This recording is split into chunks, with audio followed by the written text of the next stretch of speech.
Bismillahirrahmanirrahim. Assalamualaikum warahmatullahi wabarakatuh. Alhamdulillahi rabbil alamin. Wassalatu wassalamu ala rasulillahil karimil amin. Nabiyyina Muhammad wa ala alihi wa sahbihi wa dhurriyyatihi wa ummatihi ila yaumiddin wa ba'd. Faya ahbaballahi wa ahbaba rasulihi sallallahu alaihi wasallam, أوصي نفسي وإياكم بتقوى الله فقد فاز المتقون فلا تموتن إلا وأنتم مسلمون فقال تعالى يا أيها الذين آمنوا اتقوا الله حق تقاته ولا تموتن إلا وأنتم مسلمون. Saudara-saudariku, berbahagia, bersyukur kita kepada Allah Subhanahu wa taala masih diberikan kesempatan untuk berkehidupan sampai dengan subuh kali ini di waktu Indonesia bagian barat, memasuki hari ke-6 di bulan Rabiul Akhir tahun 1443 Hijrah di hari Sabtu ini. Semoga Allah Subhanahu wa taala senantiasa memberkahi kehidupan kita, umur kita, membimbing kita untuk menata sisa kehidupan kita menjadi bagian episode kehidupan yang terbaik dibandingkan hari-hari sebelumnya yang telah kita lalui. Kita bermohon pada Allah Subhanahu wa taala, semoga hamba-hamba Allah yang masih berkehidupan sampai detik ini namun belum beriman, dikuatkan jiwa mereka, dikuatkan lisan mereka untuk bersyahadat sebelum wafat kembali kepada Allah Subhanahu wa taala. Kita bermohon semoga para pelaku maksiat, dan boleh jadi kita termasuk di dalamnya, diberikan bimbingan oleh Allah Subhanahu wa taala, diberikan kelembutan hati untuk bertaubat sehingga mampu menata hidup lebih baik dan wafat dalam keadaan husnul khatimah insyaallah. Di kesempatan subuh kali ini kita akan mencoba meneruskan bahasan di Jumat lalu masih terkait berkelindan dengan bab doa. Kita telah membahas tentang esensi doa di awal jumpa kita. Mengapa manusia butuh untuk berdoa? Apa pentingnya doa terkait dengan aspek kehidupan kita? Kemudian di pertemuan lalu juga, di hari Jumat khususnya, kita sudah belajar bagaimana kita mendapati tempat-tempat terbaik untuk memanjatkan doa, pun waktu-waktu yang spesial untuk berdoa. Kini kita mencoba untuk belajar dari petunjuk Al-Quran, juga hadis-hadis Nabi Muhammad SAW tentang bagaimana cara menata kalimat-kalimat dalam doa, sehingga dengan itu lebih cepat dan lebih mudah sampai kepada Allah Subhanahu wa taala, dan tentunya lebih cepat dan lebih mudah mendapatkan jawaban di sisi Allah Subhanahu wa taala terkait apa yang kita harapkan dan menjadi bagian dari kebutuhan akan kehidupan kita, baik di dunia ataupun untuk mendapat bekal terbaik saat kembali kepada Allah Subhanahu wa taala. Sebelum kita masuki pada tatanan kalimat-kalimat Qur'aniyah, kalimat-kalimat doa yang terisyaratkan di dalam Al-Quran dan memberi petunjuk kepada kita demikian seharusnya doa ditata, kita harus mengenal kembali tentang sifat-sifat dan nama-nama terbaik yang melekat bagi Allah Subhanahu wa taala. Berkenan saya ingin mengingatkan kepada kita semua, diri saya dan teman-teman semua yang terhubung dalam ta'lim di subuh kali ini, bahwa di Quran surah ke-7 Al-A'raf di ayat 172, Allah Subhanahu wa taala telah memberikan informasi yang kuat kepada kita bahwa sejak dalam kandungan ibunda kita, proses kandungan di dalam rahim itu, khususnya di usia 4 bulan, saat roh ditiupkan, terjadi satu komitmen kita dialog antara kita dengan Allah Subhanahu wa taala yang menghadirkan komitmen syahadat kita kepada Allah, sehingga dengan itu kita memiliki bekal utama berupa fitrah rabbaniyah saat terlahir ke dunia ini, dan dengan itulah kemudian kita berkehidupan, dan dengan itu pula kemudian kita kembali kepada Allah Subhanahu wa taala untuk berharap rahmatnya. Allah menyampaikan, a'udzubillahi minasyaitonirrajim, wa idz akhadha rabbuka min bani adama min zuhurihim dzurriyyatahum wa asyhadahum ala anfusihim alastu birabbikum qalu bala syahidna an taqulu yaumal qiyamati inna kunna an hadza ghafilin. Dan ingatlah, pahamilah, pelajari ketika Rabb Muhammad sallallahu alaihi wasallam mengambil satu komitmen, mengambil satu perjanjian pada setiap anak cucu Adam dalam proses kandungan ibundanya saat awal mula proses penciptaan.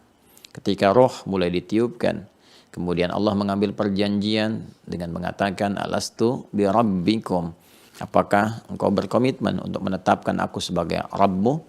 Kita pernah jelaskan ketika Allah memilih kata Rabb mewakili sifat rububiyahnya yang menampakkan tanda-tanda ketuhanannya melalui perawatan, pemberian kebutuhan, menyembuhkan dan menyehatkan saat sakit, kemudian juga turunan-turunan lain yang menghadirkan perhatian-perhatian yang dengan perhatian itu menunjukkan ketuhanannya dan menjadikan kita semakin mengenal dan semakin semangat untuk mendekat kepada Allah Subhanahu wa taala.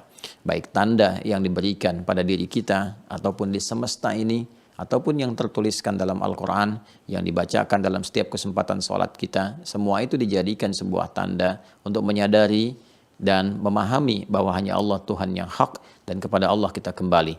Demikian di Quran surah Fussilat surah ke-41 ayat 53 itu ditegaskan, sanurihim ayatina fil afaqi wa fi anfusihim hatta yatabayyana lahum annahul haq. Kami akan tampakkan kepada mereka itu, kepada hamba-hambaku kata Allah, tanda-tanda yang mendekatkan mereka kepada Allah Subhanahu wa taala, baik pada diri manusia itu sendiri ataupun juga pada alam semesta yang bisa kita analisis sampai kita menyadari bahwa semua yang terkandung dalam Al-Qur'an, keterangan-keterangan firman yang Allah sampaikan, semua adalah nyata kebenarannya, absolut kebenarannya. Allah Subhanahu wa taala ketika menyampaikan nama sifatnya dengan kalimat Rabb, alastu bi rabbikum, ini memberikan kesan yang dalam kepada kita bahwa ada jaminan-jaminan rububiyah, perawatan, pemberian kebutuhan, kemudian juga perhatian-perhatian yang dalam, yang dengan itu semua kita tidak punya celah untuk menolak sedikit pun atau mengajukan syarat sekecil apapun. Lantas kita berkata, bala, tentu saja ya Allah, syahidna, kami bersyahadat.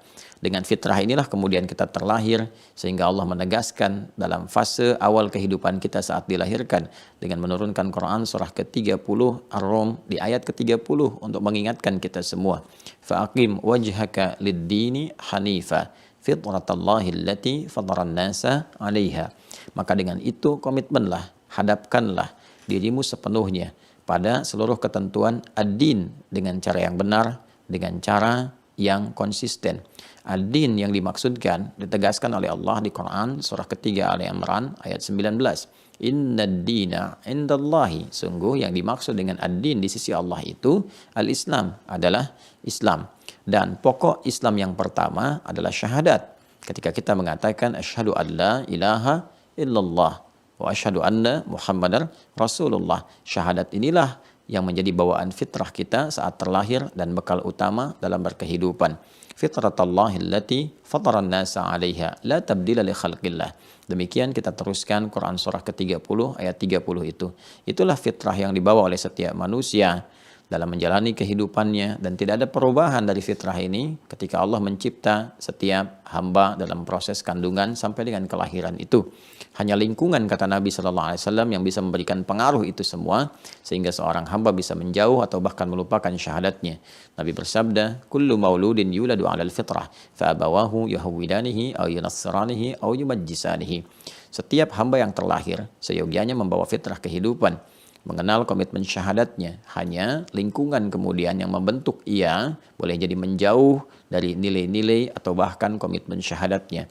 Lingkungan boleh jadi orang tua, Boleh jadi seorang terlahir dengan keadaan yatim atau bahkan yatim piatu, paman yang merawat, kakek yang merawat, bibi yang merawat, atau bahkan semua kolega Anda, namun dia bergaul di tempat-tempat yang menjauhkan dia dari Allah Subhanahu wa taala.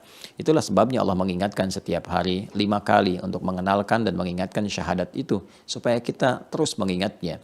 Quran surah ke-8 Al-Anfal di ayat kedua, innamal mu'minuna alladzina idza dzukirallahu wajilat qulubuhum.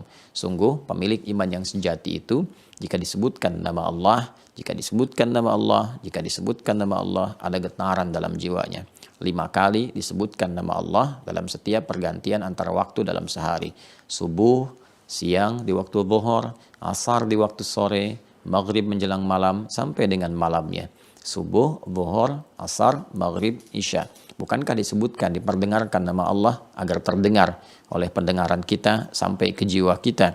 Quran, teman-teman sekalian, memberikan gambaran kepada kita bahwa ketika diperdengarkan nama Allah itu, iman harusnya memiliki getaran untuk memberikan tanda sinyal apakah fitrah itu masih ada. Bukankah kalimat itu diperdengarkan? Bukankah alat mendengar itu disebut dengan telinga? Bukankah telinga itu disebut dengan udhun? Jamaknya adalah adhan. Dan adzan diperdengarkan setiap waktu 5 kali dalam sehari, dan kalimat pembukanya adalah nama Allah yang disandingkan dengan syahadat. Allahu Akbar, asyhadu an la ilaha illallah. Nah, semua ini jika kita respon, maka kita mengatakan astajib ya Allah, astajib, kami menjawab, kami merespon. Nu'min ya Allah, kami beriman. Karena itulah kalimat beriman, yakin, dan merespon itu dilekatkan dengan doa dan jawaban dari Allah Subhanahu wa taala di Quran surah kedua Al-Baqarah ayat 186. Ketika Allah berfirman, "Wa idza sa'alaka 'ibadi 'anni fa inni qarib ujibu da'watad da'i idza da'an falyastajibu li wal yu'minu bi falyastajibu li." Maka hendaklah engkau merespon segala seruan-seruan yang aku berikan kepadamu. Kita katakan nastajib, kami merespon ya Allah, kami merespon, kan? Kemudian kata Allah, wal yu'minu bi, kami iman ya Allah. Jadi respon itu didasari dengan keimanan yang kuat kepada Allah dari fitrah yang kita bawa itu. La'allahum yarshudun, semoga dengan itu mereka mendapati petunjuk. Ketika kita telah merespon semua itu, kemudian kita yakin dan kita ingin memohon. Pertanyaannya, bagaimana kita memohon kepada Allah? Terutama dengan sifat rububiyah yang Allah berikan kepada kita dengan janji dan komitmen yang telah kita sepakati dengan Allah Subhanahu wa taala, dan disitulah terdapat hak dan kewajiban. Hak Allah yang harus kita penuhi dan hak kita yang menjadi kewajiban Allah untuk menganugerahkannya kepada kita semua. Di kesempatan kali ini kita akan mencoba menampilkan kata-kata, kalimat-kalimat, petunjuk-petunjuk dalam Al-Quran bagaimana kita bisa menata doa-doa yang kita mohonkan kepada Allah. Yang pertama, dari uraian yang saya sampaikan dan dari kehendak Allah yang menampilkan sifat dan nama terbaiknya berupa kata Rabb yang mengandung makna rububiyah, maka isyarat pertama dalam Al-Quran ketika kita akan memohon, mintakanlah kepada Allah dengan kalimat yang hadir dalam komitmen awal saat kita bersyahadat kepada Allah di dalam kandungan ibunda kita, yaitu menggunakan kata Rabb. Disinilah saudara-saudariku, semoga Allah muliakan kita semua, kita dapati seringkali di dalam Al-Quran petunjuk-petunjuk untuk berdoa itu diungkapkan dengan menggunakan kata Rabb. Ini bagian yang pertama. Ya, jadi kalau kita ingin katakan, kita ingin menata kalimat-kalimat doa yang mustajabah, yang cepat dijawab oleh Allah Subhanahu wa taala, maka kita bisa membuka dengan memanggil Allah Subhanahu wa taala menggunakan satu nama indahnya bin Asma'il Husna, dari nama-nama terbaik yang melekat sifat-sifat kemuliaan di dalamnya untuk menjawab kebutuhan-kebutuhan kita. Maka kita bisa gunakan kalimat pertama dengan menggunakan kata Rabb. Ini bagiannya. Mengapa ini penting untuk kita hadirkan? Karena tadi di Quran surah ke-7 Al-A'raf di ayat 172, nama ini dihadirkan oleh Allah Subhanahu wa taala sebagai bagian dari komitmen, ya, pemenuhan janji Allah kepada kita yang membawa sifat-sifat rububiyah. Sifat perawatan, pengabulan, perhatian, pemberian tanpa batas dan turunan lainnya. Bukan hanya kepada kita manusia, bahkan kepada alam semesta pada umumnya. Tanda-tanda Allah tampakkan, Allah yang merawat, Allah yang menjadikan langit tanpa tiang, merawatnya dengan keseimbangan, planet-planet, asteroid, dan sebagainya.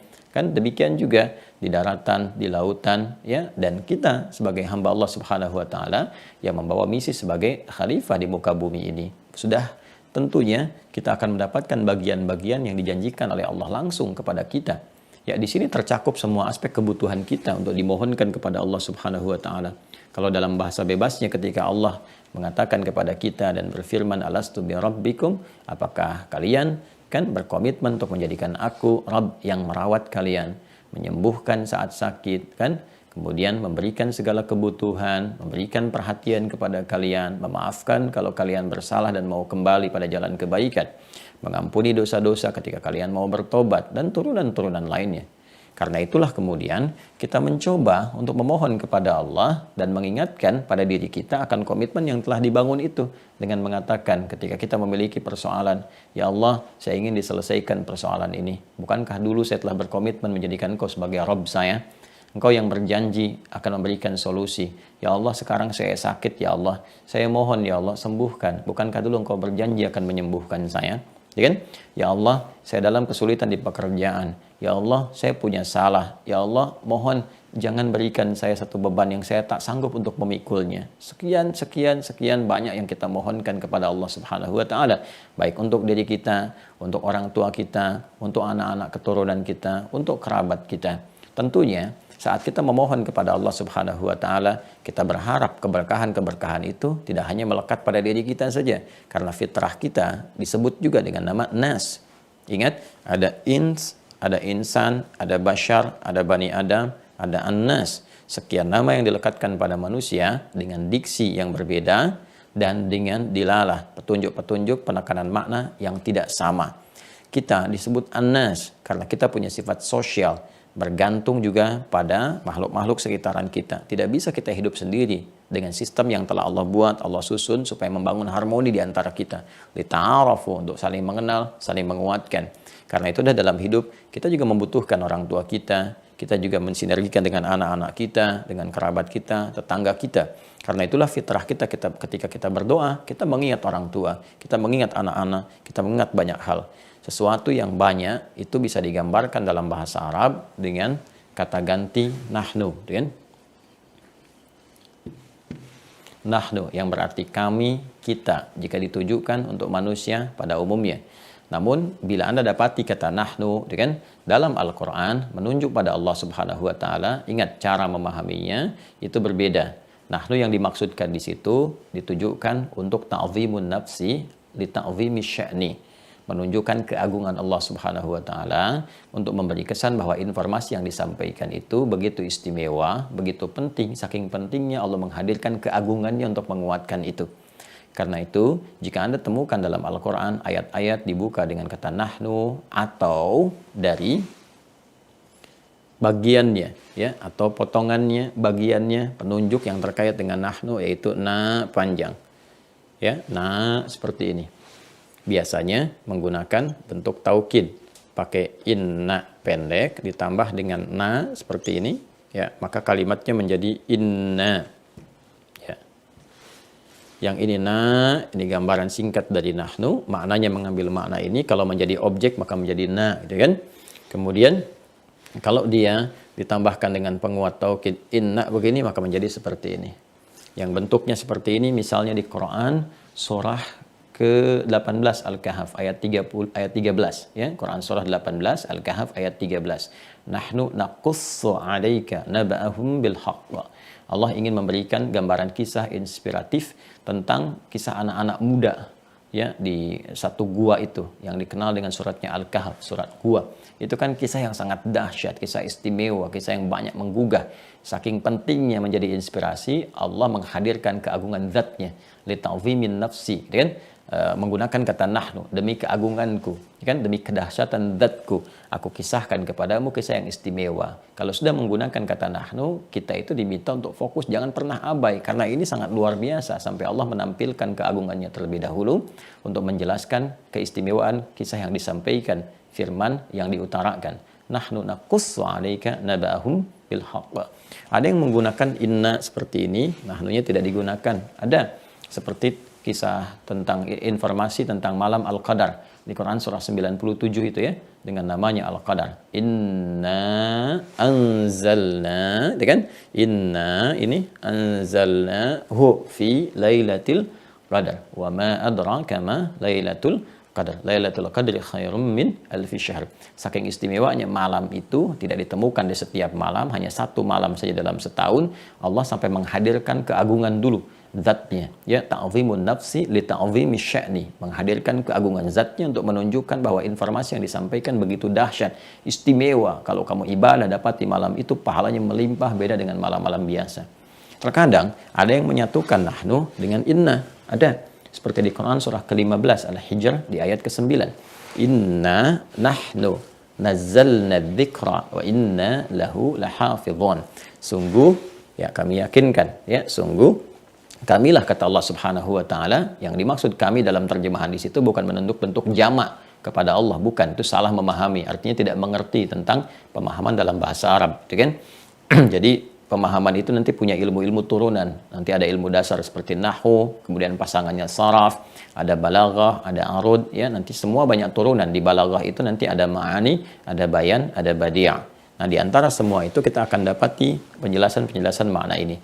Sungguh dengan segala keagunganku, kata Allah Subhanahu wa taala, kuturunkan Al-Qur'an itu, ketika digabungkan inna dengan nahnu menunjukkan kedahsyatan Al-Qur'an, keistimewaan Al-Quran. Kalau sudah menggunakan keduanya, maka kita diminta jangan abai, ragu pun nggak boleh, apalagi mengabaikan, kan?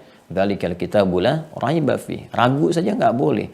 Jadi kalau ada orang Islam ragu dengan kandungan Al-Quran, itu sudah bisa dipandang untuk dilihat keadaan lemah imannya. Dan ragu aja nggak boleh, apalagi mengabaikan, apalagi dengan tuduhan bahwa Al-Quran rekayasa Nabi Muhammad, produk budaya dan sebagainya. Ini menunjukkan persoalan yang serius dalam keimanannya. Nah, apa kaitan dengan bahasan yang akan kita uraikan?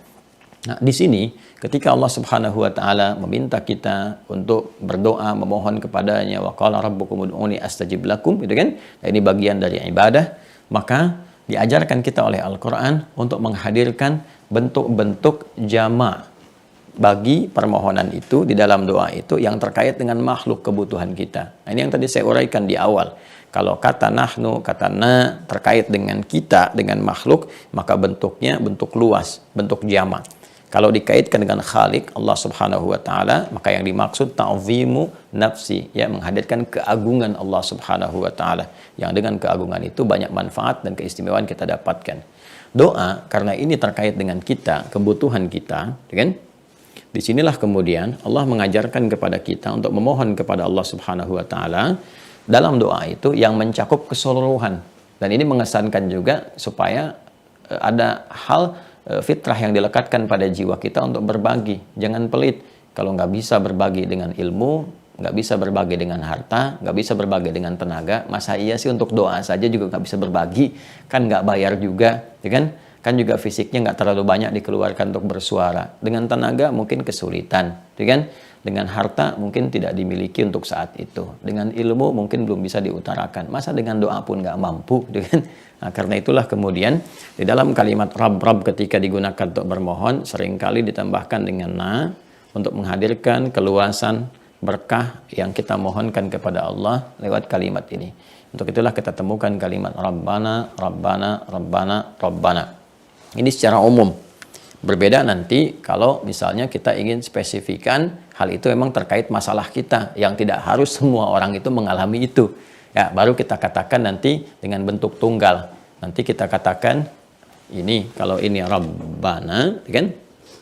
Asalnya nanti ada ya, ya Rabbana, gitu kan? Kemudian ya-nya dibuang untuk mempercepat, langsung menunjukkan pada kata Rabbnya untuk mempercepat permohonan kita kepada Allah. Rabbana.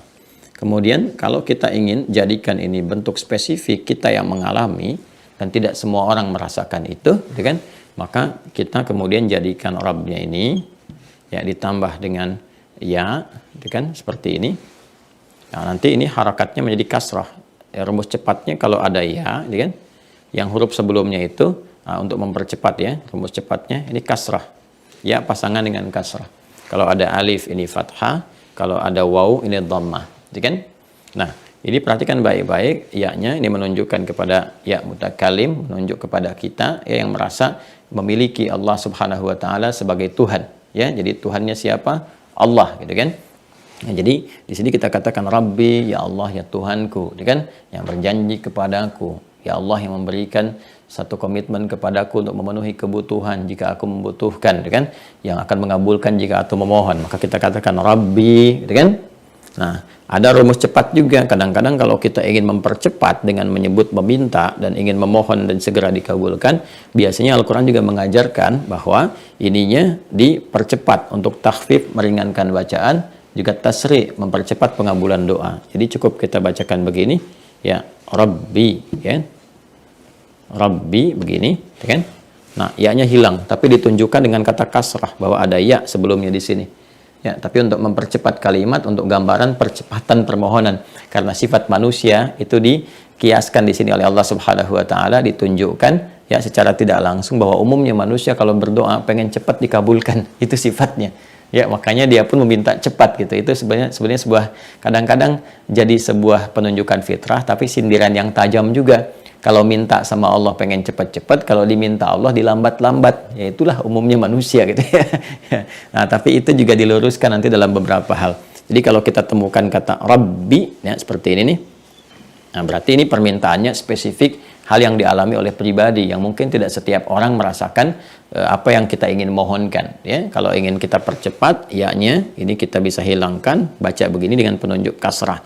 Kalau kita ingin hadirkan suasana tenangnya, suasana kedamaian memintanya, suasana kepasrahan kitanya, gitu kan. Nah, kita boleh hadirkan kembali huruf ya-nya dengan mengatakan Rabbi, gitu kan. Ya, jelas ya.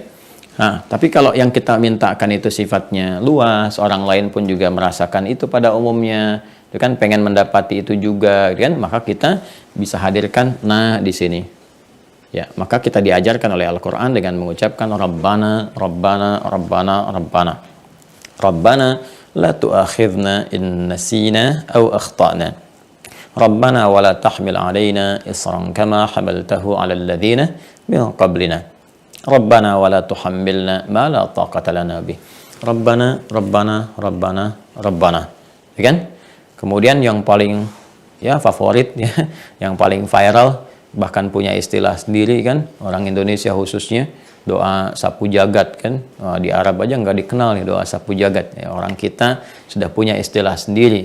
Tidak salah, karena memang fungsinya ini banyak sekali untuk apa namanya, memenuhi aspek kehidupan dunia dan akhirat kita. Ya, maka di Quran surah ke-2 Al-Baqarah ayat 201. Ini doa yang seringkali kita mohonkan dalam setiap penutup doa-doa yang kita sampaikan. Rabbana, ini kan? Atina fid dunya hasanah wa fil akhirati hasanah wa qina adzabannar. Itu kan? Ini doa yang sering kali kita panjatkan dan mengandung unsur ini. Jadi sekali lagi, kalau kita kemudian ingin memohon kepada Allah Subhanahu wa taala, kan? Kita bisa gunakan kalimat-kalimat ini untuk bermohon kepada Allah, ya, bergantung kepada aspek apa yang akan kita mohonkan. Kalau pribadi gunakan Rabbi, ya. Ya, kalau misalnya istri ini mau lahiran, kan? Anak kita yang mau lahiran nih, ya, sedang dalam proses mau lahiran. Kemudian kita bermohon kepada Allah, kan anak kita yang sedang lahiran, bukan anak orang lain, kan? Ya, maka kita mohonkan Rabbi habli minas salihin, misalnya kan, ya Allah, anugerahkan padaku anak yang terlahir ini, misalkan, jadi anak yang saleh dan seterusnya. Ya, kalau kita ingin mohonkan secara umum, kan, dalam banyak orang kita berdoa dengan orang tua murid, kan, dengan anak-anak didik dan sebagainya, maka kita gunakan Rabbana, ya Rabbana hablana minas salihin, kan. Atau kita ingin bermohon dengan kawan-kawan kita, kan, atau ingin mendoakan apa namanya, anak-anak milenial yang masih single, kan. Kalau single kan status ya. Kalau jomblo itu nasib gitu. Gitu kan, saat dikatakan Rabbana hablana min azwajina wa dzurriyyatina qurrata a'yun, ya, waj'alna lil muttaqina imama. Atau dengan pengajian ibu-ibu, bapak-bapak juga, saat kita memohon bersama-sama kepada Allah, Rabbana hablana min azwajina, ya Allah anugerahkan dari pasangan-pasangan kami, gitu kan, istri-istri kami, kita semua memohon kepada Allah, gitu kan, anak-anak yang saleh, anak-anak pelipur lara, itu kan, penghadir suka dalam kehidupan, dan jadikan mereka imam bagi orang-orang takwa. Kurang lebih demikian. Nah, jadi teman-teman sekalian, inilah kata Rabb ya yang kita mohonkan. Dan dalam kata ini terkandung makna yang dahsyat, jangan sembarangan. Ya, jangan sembarangan. Ini mempercepat pengabulan doa karena Al-Qur'an yang mengajarkan. Cuma persoalannya, apakah setiap orang yang baca Rabbi Rabbana ini akan cepat dikabulkan? Nah, ini yang penting kita tahu rumusnya. Ilmu ini yang penting kita keluarkan. Kalimat Rabb ini, ingat ketika Allah sampaikan di Quran surah 7 ayat 172, kan diikat dengan komitmen. Ya. Diikat dengan komitmen. Di sini ada hak dan kewajiban. Alastu bi rabbikum qalu bala syahidna. Kan dalam kalimat Rabb itu kan terikat sebuah komitmen pemberian, ya, perhatian dan pemenuhan segala kebutuhan itu diikat dengan penghambaan kepada Allah. Ada sifat ubudiyah. Makanya rububiyah itu penampakan tanda-tanda yang menjadikan kita itu sadar untuk menuhankan Allah. Sedangkan pembuktian menuhankan Allah itu dengan ibadah. Itu kan konsepsinya ada di Quran surah ke-20 Taha ayat ke-14. Innani anallahu la ilaha illa ana fa'budni. Jadi Allah tegaskan, sungguh kan tidak ada Tuhan selain aku. Akulah Allah, nggak ada Tuhan selain aku yang layak dipertuhankan. Jika kalian sudah yakin, kan sudah sadar dengan semua itu, menuhankan aku, buktikan itu semua dengan menyembahku. Maka ketika Allah tampakkan tanda-tanda di semesta pada diri kita, kita mendengar, melihat, merasakan, dan meyakini Allah sebagai Tuhan, butuh pembuktian. Ketika kita membuktikan itulah kemudian ini nilai-nilai yang terkandung pada kata Rabb itu akan diberikan kepada kita saat kita memohonnya. Ya, maka konsepsi kata Rabb ini bukan hanya terikat pada satu pemenuhan kebutuhan, ya kan? Ada satu perhatian yang dalam, ya, dan jaminan-jaminan kehidupan yang telah dijanjikan. Tapi juga diikat dengan sebuah komitmen untuk penyembahan ibadah.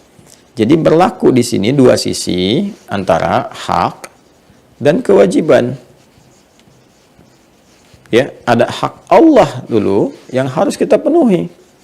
Allah punya hak, harus kita penuhi dulu. Apa hak Allah itu? Adalah kita untuk beribadah kepadanya. Anta'budullaha wa la tusyriku bihi syai'a. Kita menyembah Allah semata, jangan berbuat syirik, ya. Jangan menduakan Allah, meninggalkan Allah, mengempatkan Allah dan sebagainya. Fokus untuk ibadah. Fa'budni kata Allah. Baru setelah kita penuhi hak Allah, kita juga meminta hak kita kepada Allah sebagai komitmen. Dan itu menjadikan kewajiban Allah akan terpenuhi kepada kita. Jelas ya? Nah, dari mana kita bisa menemukan gambaran seperti ini? Nah, kita dapati di Quran, surah kedua Al-Baqarah, di ayat 186. Ya, perhatikan baik-baik. Indah sekali kalimatnya ya, tajam sekali, halus tapi tajam. Wa idza sa'alaka ibadi. Ketika Allah berfirman kepada Nabi Muhammad SAW dan disampaikan untuk diteruskan kepada hamba-hambanya, kepada kita semua melalui risalah kenabian untuk menguatkan kerasulan Nabi Muhammad SAW. Wa idza kan sa'alaka ibadi. Oh, fa inni qarib.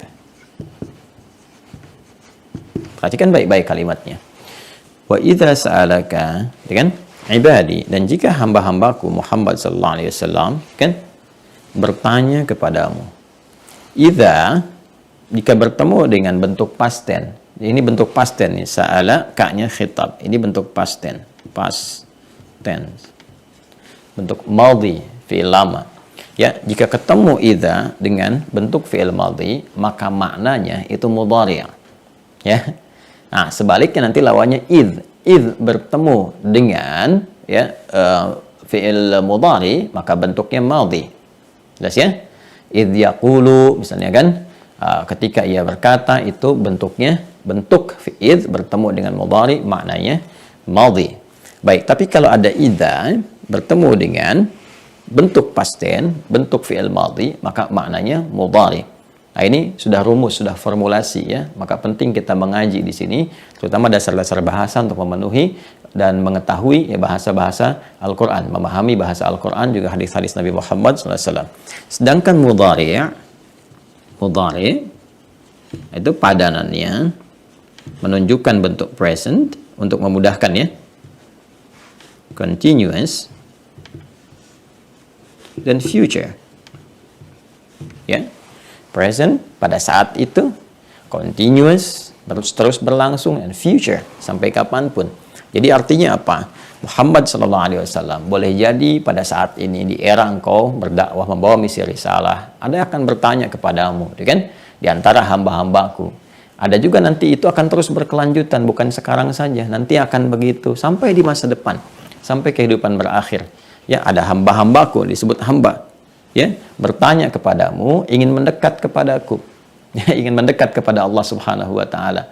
Baik, biasanya kan motif orang untuk mendekat kepada Allah itu kan umumnya dua. Ya kan? Dan dua ini pun mengacu nanti berkumpul terkristalisasi pada satu. Apa itu? Yaitu berdoa, minta, mohon, butuh. Ya, pasti ada kebutuhan. Umumnya hamba itu kembali kepada Allah itu untuk meminta, ya, untuk menghadirkan kebutuhan. Biasanya kan kalau nggak tobat, ya berarti butuh sesuatu. Makanya orang-orang yang tobat pun, ya, sadar akan kesalahan sebesar apapun itu, masya Allah, masih disebut ibad oleh Allah, hamba. Itulah rahimnya Allah. Jadi keterlaluan, ya, saya bisa katakan keterlaluan gitu. Kalau ada hamba masih berkehidupan, berlumur dosa, Allah sudah menampilkan satu kasih tertingginya untuk mengampuni, dan dia nggak ambil itu. Ya, itu kan keterlaluan itu. Ada sifat sombong, seakan-akan punya kuasa. Makanya itu dikecam sekali oleh Allah Subhanahu wa taala. Ya, itu hamba seburuk apapun.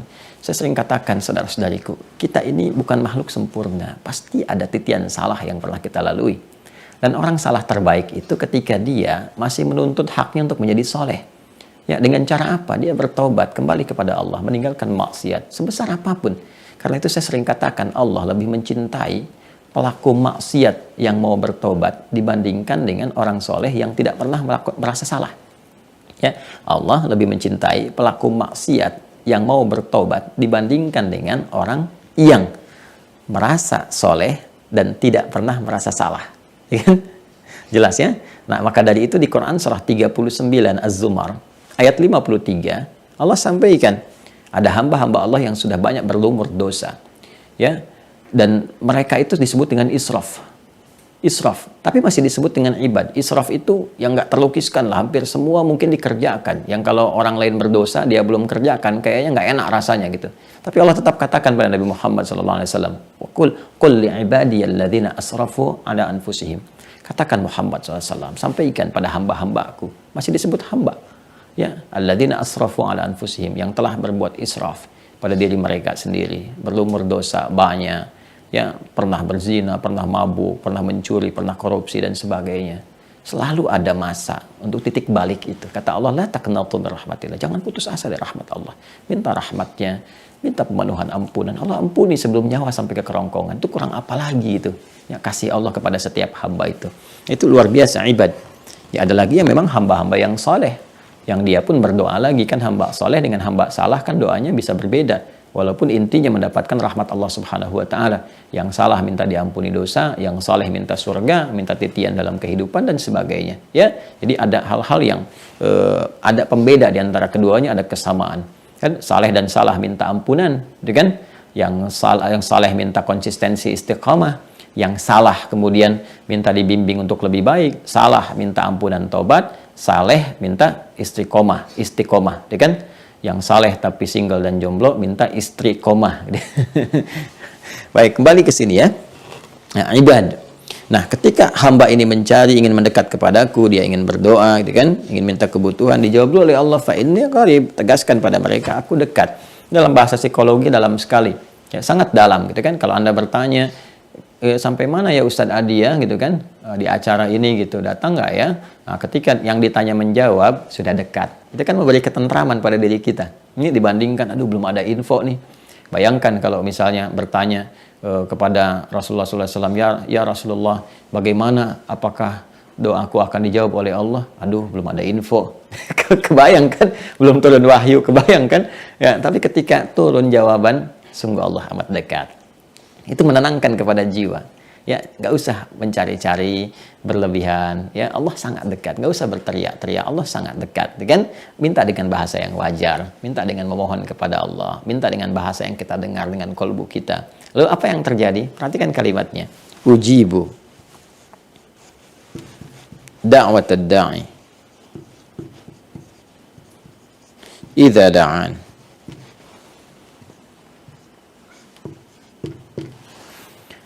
Ujibu, pakai kalimatnya, aku akan selalu menjawab. Ada kontinuitas. Ketika ini berbentuk makna mudhari, makna ini kan tampilan idza dengan sa'ala. Ketika berbentuk mudhari, maka jawabannya pun mudhari. Ya. Tapi inilah indahnya Al-Qur'an. Yang ini pakai idza bentuk past tense karena ingin menunjukkan konsistensi Allah dalam menjawab. Seperti orang dulu pun ketika berdoa aku jawab, maka kapanpun hambaku berdoa, aku pasti akan jawab. Karena itulah bentuk jawabannya langsung menggunakan mudhari. Tapi kenapa di sini pakai idza dan bentuk madhi? Karena jawaban Allah itu berlaku baik untuk di masa lampau ataupun untuk di masa-masa selanjutnya. Memberikan kesan demikian kepada kita. Jadi sebetulnya dalam pemahaman fikih doa itu nggak ada doa yang nggak dijawab sepanjang apa yang kita mohonkan itu kebutuhan kita. Karena Allah mengabulkan apa yang kita butuhkan dan tidak selalu memberi apa yang kita inginkan. Ya kan? Maka seharusnya dijawab. Jadi kalau nggak terjawab ada sesuatu yang salah gitu dalam permohonan kita. Kalau terlambat itu kemudian kita rasakan ada sesuatu yang belum maksimal. Apa itu? Ya kan? Seharusnya kan kata Allah ujibu da'watad da'i idza da'ani. Aku senantiasa menjawab gitu kan. Doa-doa hambaku yang menyeru aku jika mereka memohon kepada aku. Nah, tapi ini kembali ke sini Allah ingatkan komitmen ini. Fal yastajibuli. Ya. Fal yastajibuli. Ini falyastajibuli. Maka kamu pun kata Allah, penuhi kewajiban kamu kepada aku. Respon seruan-seruanku, tuh kan? Nah ini kan, makanya Allah kan men-trigger kita kan, menjadikan ibadah itu sebagai katalis, meminta kita beribadah kan, ya sebagai pemenuhan komitmen. Bisa saja Allah langsung mengabulkan doa, tapi kan ini nggak jalan nih hak dan kewajiban. Sedangkan Allah itu kan maha adil. Semua hukum yang Allah tetapkan harus berjalan untuk menunjukkan keadilannya. Jadi sebetulnya ketika kita diminta untuk merespon seruan Allah dengan diturunkannya ibadah, baik berupa sholat misalnya, kan? Ada puasa, ada interaksi dengan Al-Quran, ada umrah, ada haji. Sebetulnya itu adalah jawaban dari pemenuhan ini hak-hak kita. Karena kan hukumnya terikat dengan komitmen kita, ada hak dan kewajiban. Jadi sebetulnya ibadah itu diturunkan, itu untuk memenuhi kebutuhan kita. Saya sering katakan Allah nggak butuh dengan sujud, rukuk kita. Semuka langit dan bumi tidak bersujud kepada Allah, tidak menurunkan status Allah sebagai Rabb. Tetap Rabbil Arsyil Azim. Ya Allah yang Maha Kuasa, mudah mengganti dengan makhluk yang lain. Tapi ibadah itu kembalinya kepada kita. Untuk kebahagiaan kita, kesuksesan kita, ketentraman kita. Bahagia yang menghadirkan kesuksesan, kebahagiaan, ketentraman, itu disebut dengan falah namanya. Karena itulah ketika kita menunaikan sholat pun tujuannya untuk falah kita. Kan diperdengarkan di telinga kita. Hayya 'alas shalah, hayya 'alal falah. Kan kamu yang butuh itu. Kamu yang minta. Kamu yang pengen. Kamu yang ini. Kamu yang itu. Ini aku berikan sekarang jalannya. Aku berikan pintunya. Aku kasih pintu, kamu nggak buka. Tapi kamu nuntut dan mempersalahkan aku. Kamu sehat. Itu kan? Ya, kenapa engkau pakai gitu akalmu? Kenapa cara berpikirmu seperti itu? Kamu minta sama aku. Kata Allah kan begitu bahasa bebasnya gitu kan. Aku kasih jalannya.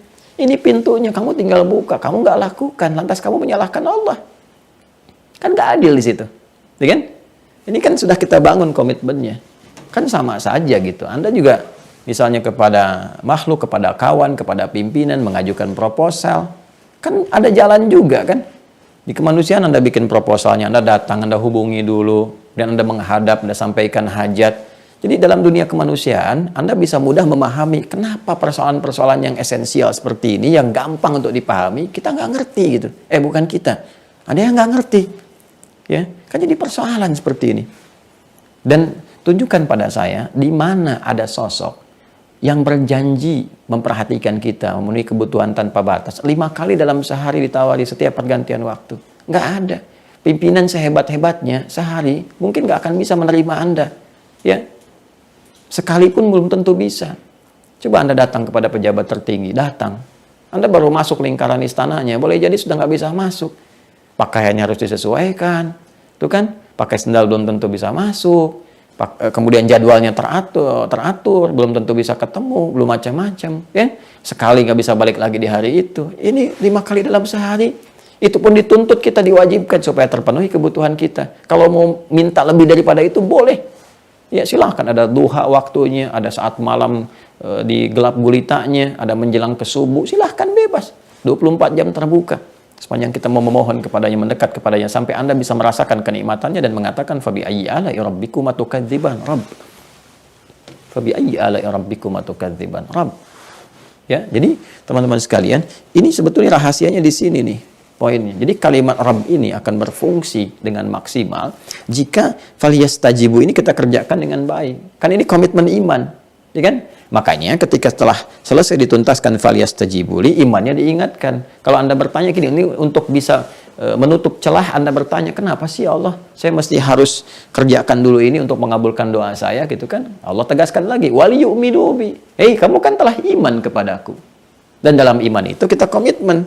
Ya, kamu kan yang mengatakan bala syahidna, kita komitmen. Aku pun komitmen. Ya. Jadi sebetulnya untuk pemenuhan ini komitmen iman kita kepada Allah Subhanahu wa taala. Wal yu'minu bi. Dan berimanlah kepada aku. Dengan dasar iman itu kemudian kau ibadah, dan dengan itulah kemudian aku penuhi hak. Jadi hubungan antara ibadah dengan doa itu sangat dalam sekali. Bahkan karena itulah kemudian doa disebut dengan ibadah. Kan pernah saya sampaikan ketika Allah berfirman di awal jumpa kita, masih ingat? Ketika Allah mengatakan wa qala rabbukum ud'uni astajib lakum. Ya, dan Allah Subhanahu wa taala Rabbu pakai Rabb tuh. Berfirman, ya kan? Wa qala rabbukum ud'uni, berdoalah kepadaku astajib lakum. Innal ladzina yastakbiruna an ibadati, itu doa disebut ibadah. Ya, jadi doa itu bagian dari ibadah. Saking lekatnya dengan ibadah disamakan oleh Allah, disebut doa itu ibadah. Karena itu kalau doanya pengen cepat dijawab, ibadah ditingkatkan. Ya. Ibadah, makanya diturunkan ibadah itu sebetulnya untuk kita. Sekali lagi ini cara memahaminya begini. Kalau kita paham hikmah dan fikihnya, kita akan senang menunaikan ibadah. Ya, jadi ketika muncul panggilan zuhur, Allahu Akbar, Masya Allah, ini pengabulan doa saya nih. Cara berfikirnya begitu. Ini nih yang kemarin saya mintakan akan dijawab. Ini nih persoalan hari ini yang sedang rumit, Allah pasti akan selesaikan. Iman, kan dasarnya iman, yakin tanpa ragu. Pasti Allah selesaikan. Saya dipanggil sekarang untuk menghadap. Datang. Anda dipanggil pimpinan batuk, Anda langsung siap-siap. Menghadap siapa? Datang Anda. Anda dipanggil Allah yang menciptakan pimpinan Anda. Kan? Ini kan luar biasa teman-teman sekalian. Harusnya kita cepat respon. Tapi kalau kita hanya melihatnya dengan kacamata hukum formal saja, secara fikih, wajib ngelihatnya ke situ. Nggak dalami ini hikmahnya apa. Maka yang muncul adalah keterpaksaan, ya, dengan dihiasi dengan kemalasan kadang-kadang. Ya, baru tadi subuh, nggak kerasa duhur lagi. Baru duhur dasar lagi gitu kan.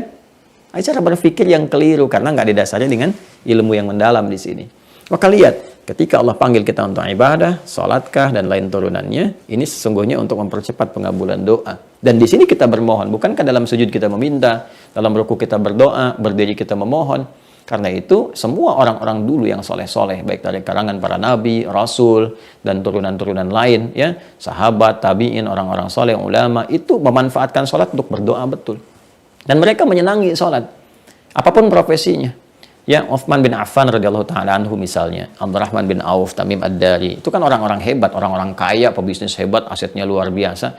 Itu kesenangan mereka bukan saat omsetnya meningkat, hartanya tiba, tidak. Tapi ketika mereka punya waktu untuk ibadah. Karena kalau buka kitabnya Imam An-Nawawi, ada namanya At-Tibyan fi Adab Hamalatil Quran. Di sebagian uraian beliau itu melukiskan bagaimana semangatnya sahabat-sahabat mulia ini, Uthman bin Affan, Abdurrahman bin Auf, itu bisa bangun malam sampai tahajud, sampai disebutkan menyelesaikan Al-Quran dalam tahajudnya. Saking menikmatinya ibadah gitu. Jadi kebahagiaan terbesar mereka itu, kesenangannya bukan saat aset mereka itu bertambah, harta meningkat, bukan. Bagi mereka itu biasa. Makanya Nabi pernah satu kali berkomentar begini, ya, aku ini nggak khawatir, nggak kaget dengan umatku yang jadi kaya gitu. Ya, karena kaya itu biasa. Kata Nabi itu biasa. Jadi kekayaan itu dianggap biasa. Nah, jadi orang beriman yang kaya itu nggak usah terlalu bangga, jangan pamer-pamer ini itu, karena itu dianggap biasa oleh Nabi. Ya, aku khawatirkan itu ketika umatku nggak mampu mengelola kekayaan gitu. Jadi kaya itu biasa. Saking biasanya, yang belum beriman pun bisa kaya. Saking biasanya. Ya.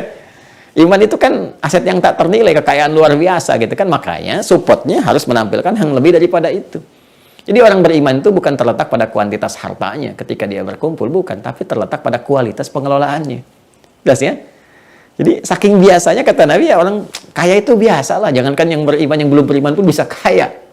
Kalau mau kerja keras, tingkatkan ilmu dan sebagainya. Tapi aku khawatirkan kata Nabi ketika seorang beriman itu tak mampu mengelola kekayaannya dengan baik. Untuk pengelolaan itulah kemudian dia mendekat kepada Allah lewat ibadah. Itu yang disenangi orang-orang dulu untuk bermunajat kepada Allah, minta. Sehingga ketika dia mampu mendekat kepada Allah, Allah bimbing begini cara mengelolanya. Karena itulah ketika harta dititipkan pada orang beriman, sebanyak apapun, itu tepat guna. Ya, dahsyat itu. Banyak orang-orang kayaknya melimpah itu. Dikasih-kasih ke orang, dibagi ini nggak habis-habis tuh. Ya. Dan menariknya mereka hidupnya sederhana aja gitu. Padahal asetnya banyak, kekayaannya melimpah. Kan pernah dengar kisah Umar bin Khattab, Umar bin Abdul Aziz, bagaimana mereka berkehidupan, kesederhanaan mereka. Apa hartanya nggak ada? Ada. Asetnya banyak. Yang kalau sedekah, kalau infak juga sangat luar biasa gitu kan. Nah, saya mau kembali ke sini. Nah, akumulasi teman-teman sekalian, ibadah ini itu disebut dengan takwa namanya. Makanya dalam takwa itu senantiasa bersanding dengan ibadah kan? Kan? Dzalikal kitabul la raiba fihi hudal lil muttaqin. Siapa orang takwa itu? Alladzina yu'minuna bil ghaib, iman, wa yuqimunas salat. Wa mimma razaqnahum yunfiqun, infaq. Walladzina yu'minuna bima unzila ilaika, interaksi dengan Al-Qur'an dan seterusnya. Ya, puasa, ya ayyuhalladzina amanu kutiba alaikumusiyam kama kutiba alal ladzina min qablikum la'allakum tattaqun. Haji, al-hajju asyhurun ma'lumat, faman farada fihinna al-hajja fala rafatha wala fusuqa wala jidala fil hajj. Wa ma taf'alu min khairin ya'lamuhu Allah wa tazawwadu fa inna khairaz zadi taqwa. Jadi akumulasi ibadah ini disebut dengan takwa. Sekarang apa manfaat dan hubungan takwa bagi doa? Nah, sekarang lihat Quran surah kelima Al-Maidah di ayat 35. Ya ayyuhalladzina amanu, imannya dulu tuh, komitmen kita sentuh dulu. Ya, ittaqullaha, tingkatkan takwamu kepada Allah. Wabtaghu ilaihil wasilah, dan carilah dengan peningkatan takwa itu wasilah untuk mempercepat pengabulan doa dari apa yang kau mohonkan. Ya ayyuhalladzina amanu, hai orang-orang yang yakin telah berkomitmen kepada Allah tadi, kan? Ittaqullaha, tingkatkan takwamu kepada Allah, wabtaghu ilaihil wasilah, dan carilah wasilah dengan peningkatan takwa itu, ya kan? Untuk memohon kepada Allah, mempercepat apa yang kita inginkan, kita mohonkan. Ya, perangkat untuk bermohon kepada Allah itu yang kita namakan, sehingga kita namakan dengan tawassul. Tawassul. Nih. Mencari wasilah yang mempercepat permohonan kita kepada Allah dikabulkan. Dan ternyata tawasul tercepat itu melalui takwa. Ya, takwa itu apa kumpulannya? Ibadah. Bentuknya amal soleh. Makanya banyak sekali orang-orang dulu, teman-teman sekalian, itu yang menggunakan amal soleh mereka sebagai acuan untuk bermohon kepada Allah, termasuk dalam masa sulit. Masih ingat kan kisah yang sangat viral? Ya, dalam hadis yang sampai kepada kita, kisahnya banyak viral sekali, banyak memperoleh likes, nggak ada dislike di situ, dan sudah banyak di-share sampai dengan sekarang. Ya, kan masih ingat 3 orang hamba Allah Subhanahu wa taala yang beraktivitas, kemudian tiba-tiba ada hujan deras sekali, lalu mereka bertiga berteduh dalam satu gua, ya, kemudian tanpa mereka sadari ada batu besar menggelinding menutup pintu gua itu. Kadar Allah nggak bisa keluar semuanya, nggak ada celah sekecil apapun untuk mereka keluar gitu. Ya, celah kecil untuk bernapas nggak sanggup mereka keluar. Mereka sudah berusaha mendorong dengan sekuat tenaga, ya, dan sebagainya. Tapi nggak bisa, nggak kuat tuh. Apa yang mereka lakukan? Ini kita sudah paham semua, kisahnya sangat kita ketahui dengan baik. Mereka bertawassul, ya, menjadikan satu perangkat, satu wasilah. Apa yang digunakan wasilah? Ini amal soleh mereka. Bertawassul dengan amal soleh mereka, memohon kepada Allah untuk dibebaskan dari kungkungan batu besar itu. Maka yang satu bermohon kepada Allah, ya, dia mengandalkan amal solehnya yang pernah dia lakukan dengan berbakti kepada ibunya. Bagaimana dia makan dan minum, tidak menyentuhnya sebelum ibunya menyentuhnya. Bagaimana dia minum susu, biasa memberikan kebiasaan susu kepada ibundanya itu. Dikasih susu sampai ibunya kemudian minum dulu, baru dia kemudian tertidur. Satu saat dia datang, ibunya tertidur, dia pegang itu bejana susunya sampai ibunya bangun. Ketika bangun langsung minum tanpa bertanya, berapa lama engkau pegang bejana itu. Ya. Dia mohon kepada Allah, jika dengan itu semua bisa menjadikan dia terbebas dari kungkungan batu dengan izin Allah, mohon lepaskan. Didorong, bergeser, belum bisa keluar. Yang satu mengatakan, ya Allah, aku punya karyawan dulu, kan? Kemudian dia bekerja, tapi dia pergi entah kemana, belum mengambil gajinya.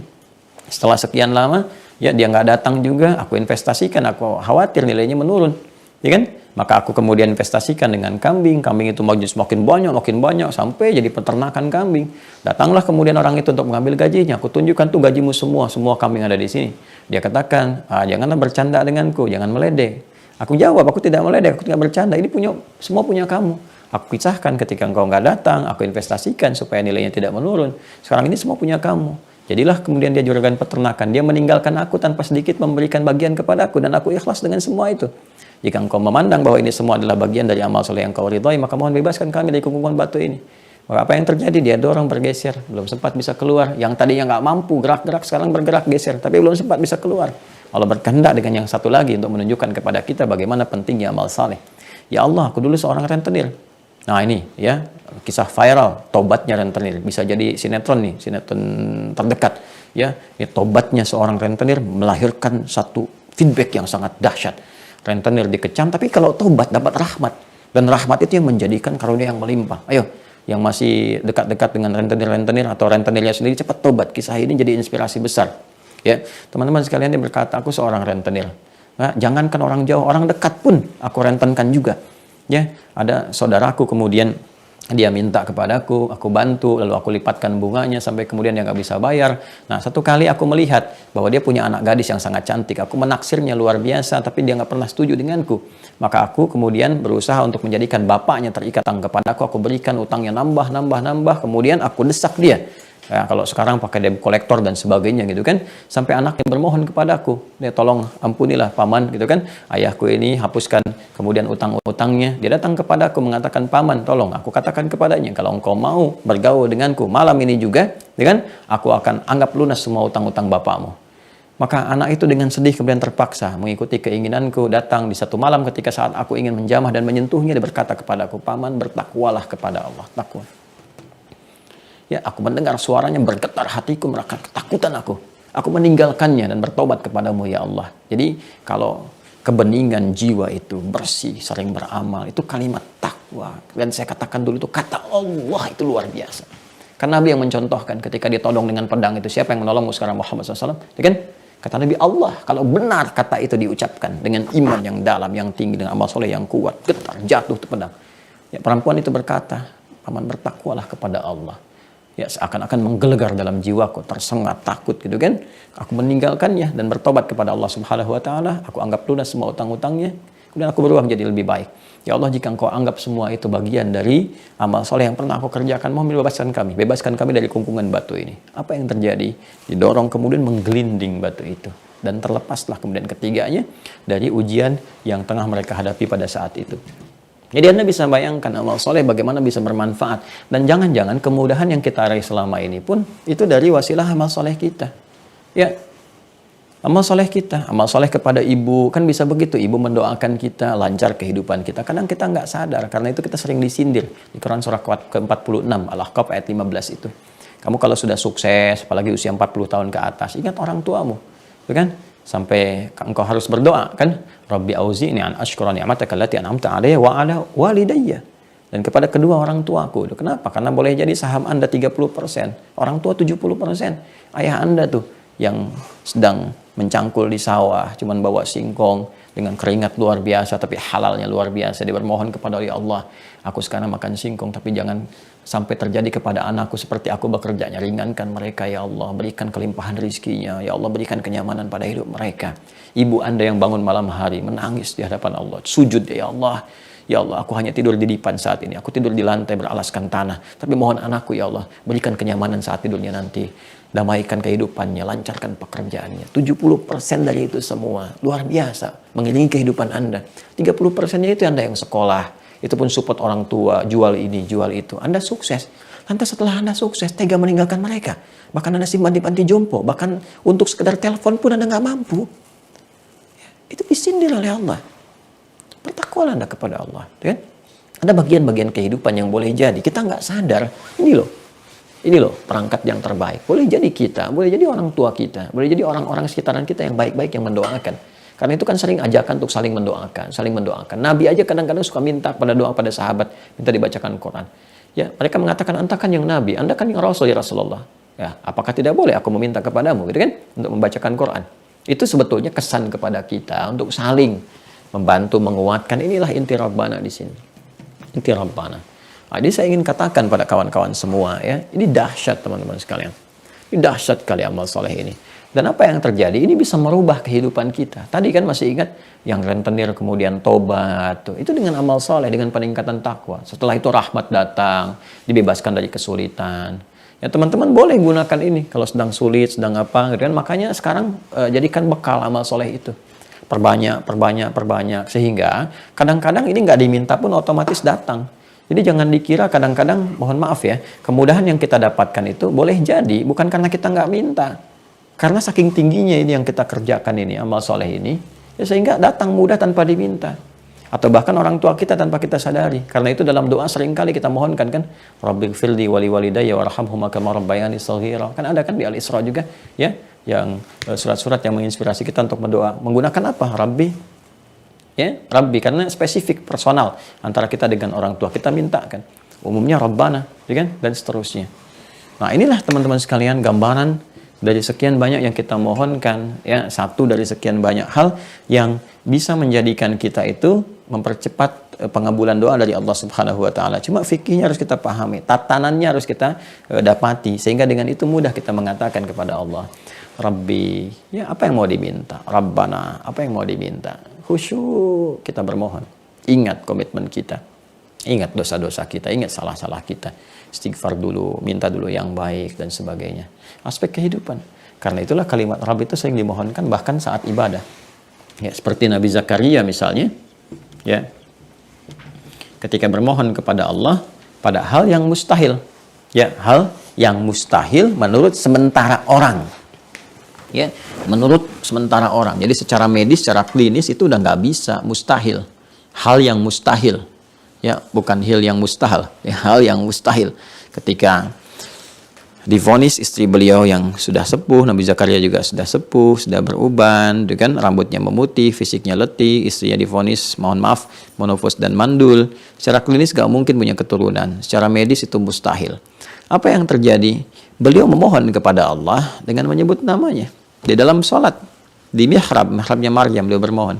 Apa yang terjadi? Quran surah ketiga Ali Imran ayat ke-38 sampai 39. Ya, hunalika da'a Zakaria Rabbah. Di mihrab itu Nabi Zakaria bermohon kepada Rabbnya, kepada Allah Subhanahu wa taala. Qala Rabbi. Tuh. Qala Rabbi habli, menggunakan kata Rabb dan ya-nya dihilangkan untuk memohon dengan cepat seperti yang tadi saya terangkan. Ya, qala Rabbi habli. Asalnya kan Rabbi, ya Allah ya Tuhanku, tapi karena beliau ingin minta cepat, seperti Allah berikan cepat rezeki kepada Maryam, ya, beliau minta dengan cepat. Qala Rabbi habli, kan? Rabbi pakai Rabb. Ya Allah, ya aku berkomitmen iman kepadamu, menuhankan Engkau, menyembahmu. Sekarang pun aku mohon ya Allah lewat salatku. Qala Rabbi habli. Aku mohon kepadamu ya Allah dengan namamu, pemberi tanpa batas, yang tidak punya batasan dalam pemberian. Mereka mengatakan, aku punya keterbatasan untuk punya keturunan. La tadharni farda ya Allah, jangan biarkan aku sendiri. Aku mohon kepadamu ya Allah, Rabbi habli min ladunka dzurriyyatan thayyibah. Aku mohon berikan dari karuniamu ya Allah, dari sisimu saja. Ketika mereka mengatakan aku terbatas, aku mohon padamu yang tidak punya batas. Anugerahkan dari sisimu saja ya Allah, dari pemberianmu ya Allah, dengan ketetapanmu keturunan yang baik. Innaka sami'ud du'a, engkau pasti mendengar doaku. Kalau maha pemberi tanpa batas yang aku komitmen menyembahnya, menuhankannya, dan aku yakin dia akan mengabulkan doaku, mendengar doaku. Kalau pada yang semua ini belum mampu ya Allah, doaku ini terjawab ya Allah, maka tunjukkan kepada aku dengan cara apa lagi aku mesti bermohon. Ya? Kalau dengan semua ini belum mampu mengabulkan doaku, tunjukkan kepada aku dengan cara apa lagi mesti bermohon. Apa yang terjadi? Ketika nama ini disebutkan, disandingkan dengan Asmaul Husna yang paling indah, jawabannya, fanadathul malaikatu wa huwa qa'imun yusalli fil mihrab. Annallaha yubashshiruka bi Yahya. Langsung turun malaikat, nggak pakai jeda, nggak pakai lama, gercap, gerak cepat, dan pakai fa, huruf atfin rabitin baina syai'aini bila hudud, huruf perangkai di antara dua peristiwa tanpa jeda. Peristiwa pertama bermohon, peristiwa kedua pengabulan. Antara mohon dengan pengabulan doa nggak ada jeda, selesai dibacakan, turun jawaban. Ya, dan apa yang terjadi? Yang terjadi adalah permohonan itu disampaikan lewat salat dalam ibadah. Wa huwa qa'imun yusalli fil mihrab, sedangkan beliau masih berdiri dalam salatnya. Salat yang belum selesai, masih berdiri. Masih berdiri dalam salat, minta kepada Allah. Turun malaikat menyampaikan, Annallaha yubashshiruka bi Yahya. Allah memberi kabar gembira kepadamu bahwa engkau akan punya anak. Langsung namanya diberikan oleh Allah Yahya. Ya? Di kesempatan lain beliau juga menyampaikan, Rabbi la tadharni farda, ya, wa anta khairul warithin. Ya Allah, jangan biarkan aku sendiri, pakai Rabb. Ya. Ya. Jadi banyak nanti kalimat-kalimat menggunakan Rabb. Ya, Nabi Ayub ketika berdoa pakai Rabb katanya. Di Quran surah 21, Al-Anbiya ayat 83. Ya, ketika beliau bermohon kepada Allah Subhanahu wa taala, ini menarik sekali. Allah bukanya dengan fathah. Ya, wa ayyuba, dan aku buka. Fathah kan membuka gitu kan. Jadi nasab, tanamkan dengan kuat dalam jiwa, aku buka kisah ini. Wa ayyuba idnada rabbahu anni masaniyad durru wa anta arhamur rahimin. Idnada rabbahu, rabb. Ya. Dan wa ayyuba kan, dan aku buka kisah Ayub, tanamkan dengan kuat dalam jiwamu. Idnada rabbahu, ketika ia menyeru Rabbnya. Ya, dia berkata, anni masaniyad durru wa anta arhamur rahimin. Penyakit ini sudah mulai menyakitiku ya Allah, sedangkan kau yang paling sayang kepadaku. Ya, jika aku mohon kepada yang paling sayang kepadaku belum terkabulkan, kepada siapa lagi aku mesti mengadu? Maka fastajabna lahu. Ya, kemudian kami jawab doanya. Ya, fakashafna ma bi min dhurrin wa atainahu ahlahu mithlahu ma'ahum rahmatan min indina wa dzikra lil 'abidin. Ya kan? Maka kami sembuhkan penyakitnya. Kemudian kami kembalikan karunia-karunia lebih besar dari sebelumnya. Datangkan lagi anak-anak mereka, anak-anak Ayub alaihissalam dan istrinya gitu kan. Masya Allah, kan 12 anaknya meninggal ketika ujiannya besar sekali. Ya, apa yang terjadi ketika sehat kan, istrinya mengandung lagi, setiap lahir kembar jadi 24, 2 kali lipat. Kemudian hartanya balik lagi lebih banyak. Dan ini menjadi pengingat, inspirasi untuk hamba-hamba Allah yang soleh, untuk kita semua. Rabb, dahsyat sekali.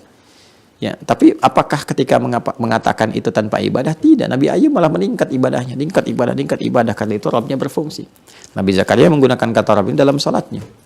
Ya, demikian hal-hal yang lainnya gitu kan. Jadi kita bisa dapatkan satu gambaran dari apa yang kita kaji pada kesempatan subuh kali ini, bahwa pertama, Allah itu maha kasih, ya, maha sayang kepada kita, Rahman dan Rahim, yang menjadikan kita terpelihara dalam kehidupan. Allah menginginkan misi kita di dunia ini dijalani dengan penuh kesenangan dan ketenangan.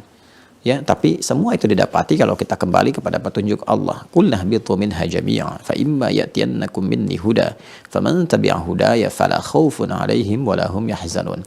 Bahkan sejak Adam dan istrinya diturunkan, kata Allah, turun kalian ke bumi, tugas kalian dimulai sekarang. Maka saat kalian menjalani kehidupan, aku berikan petunjuk, pedoman hidup. Kalau kalian ikuti pedoman ini, aku jamin bahwa berkehidupan di bumi itu membawa misi khalifah itu, kata Allah, tidak akan pernah merasakan kegelisahan dan tidak akan pernah merasakan kesedihan. Artinya tidak gelisah itu tenang, tidak sedih itu senang. Ya, menikmati kehidupan dengan senang dan tenang sepanjang mengacu pada ketentuan pedoman Allah.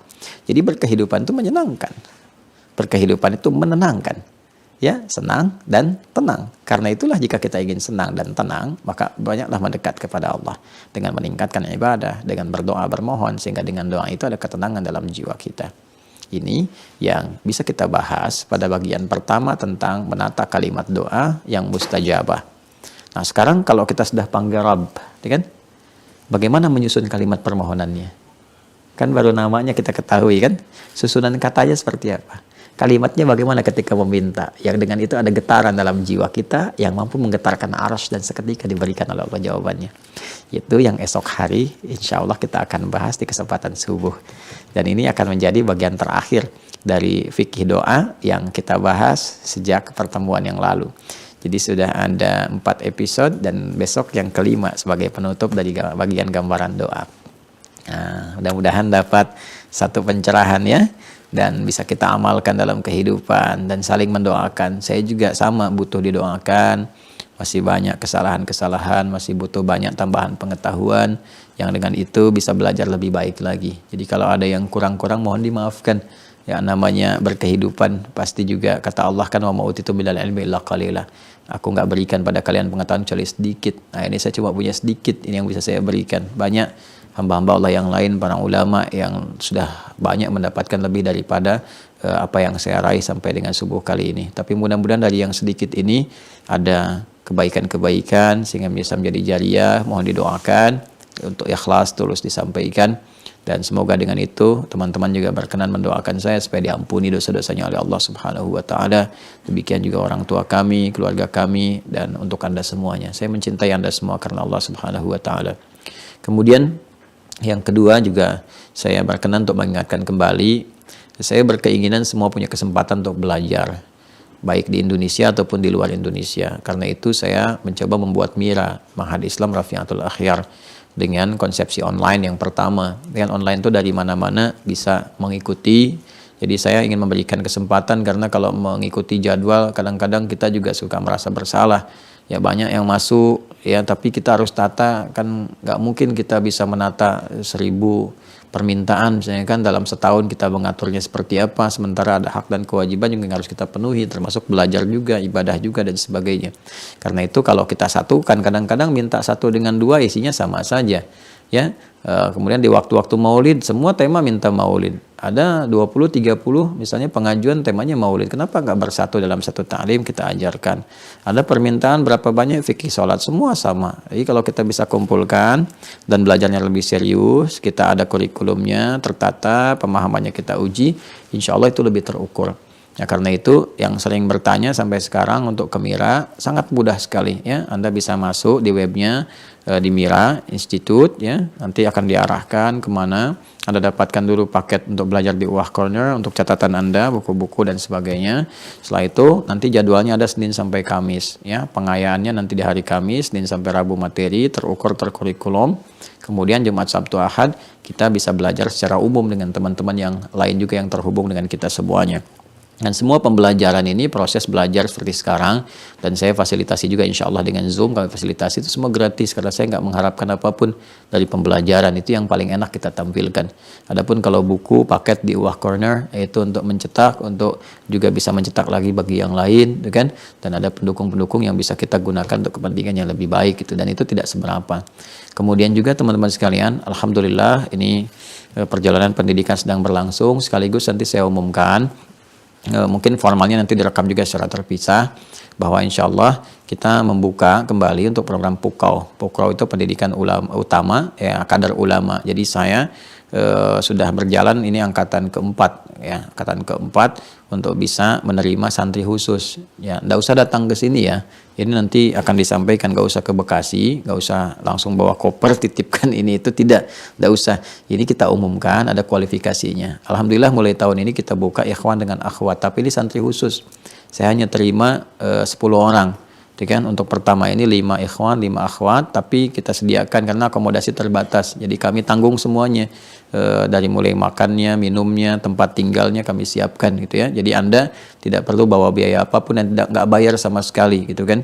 Jadi nanti belajar saya langsung yang mengajar dengan beberapa syekh juga. Nanti ada syarat-syarat yang disampaikan, diantaranya 30 juz, harus hafal dulu hatam 30 juz karena ini untuk pendidikan ulama. Nah, nanti untuk juga mengajar juga di pesantren yang telah saya siapkan. Jadi nanti belajar dengan saya, nanti ada fase usia untuk memperdalam keluar, kita kirim seperti yang sekarang. Ada yang di Madinah, ada yang di Mekah, di Ummul Qura, ada yang di Al-Azhar, ada yang di Sudan, ada yang di Turki.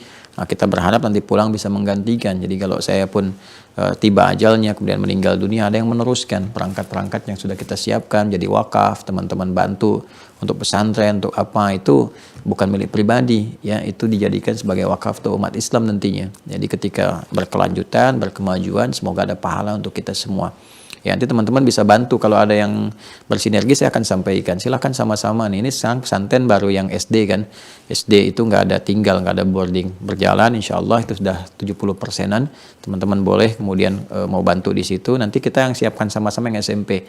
Sampai SMA itu boarding tinggal. Dan itu nanti akan digunakan tempatnya untuk Mahasanti Mira juga di waktu-waktu senggang. Jadi sebulan bisa di sana ya. Summer class nanti untuk yang luar negeri boleh di sana belajar lagi. Nanti kalau sudah desainnya siap, saya sampaikan, nanti kita sama-sama bangun ya, dan sama-sama kita miliki untuk kita kelola dengan baik untuk ke depan. Itu yang bisa saya sampaikan teman-teman. Berjumpa esok hari untuk meneruskan kajian kita di subuh ini, untuk mencari pedoman dalam Al-Quran, menata kalimat doa supaya Allah mengabulkan kita dengan lebih baik. Terima kasih. Maafkan saya yang masih banyak salah. Semoga Allah mengampuni kita semua. Jika ada benar, itu petunjuk dari Allah dan Rasulnya untuk kita amalkan. Semoga titian kebaikan ini diridhai oleh Allah Subhanahu wa taala dan diikhlaskan dalam menyemai setiap kebaikan yang bisa kita tunaikan. Allahumma taqabbal minna innaka antas sami'ul alim wa tub 'alaina innaka antat tawwabur rahim. Rabbana atina fid dunya hasanah wa fil akhirati hasanah wa qina adzabannar. Allahumma 'allimna ma yanfa'una wa faqihna ya Allah fima ta'allamna. Fahimna ya Allah fima ta'allamna wa waffiqna lina'mala ma fahimnahu ya arhamar rahimin. Allahumma ij'alna min ahli al-Qur'an واجعل القرآن صاحبا لنا في الدنيا وشفيعا لنا في الآخرة يا أرحم الراحمين. اللهم يا رب العالمين اجعلنا من محبي نبينا الكريم رسولك الأمين سيدنا محمد وعلى آله وصحبه وذريته وأمته إلى يوم الدين. وصلى الله على حبيبك الكريم سيدنا محمد وعلى آله وصحبه وذريته وأمته إلى يوم الدين. وآخر دعوانا سبحانك اللهم وبحمدك نشهد أن لا إله إلا أنت نستغفرك ونتوب إليك والحمد لله رب العالمين. السلام عليكم ورحمة الله وبركاته.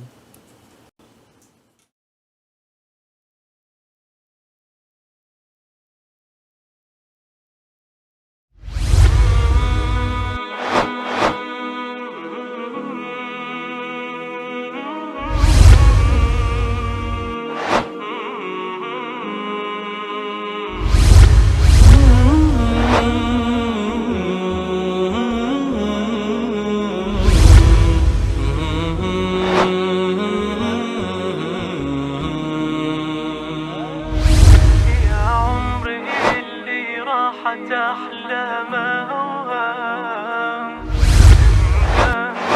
ضمت يمينك يميني يا ودي بدعالي على انسان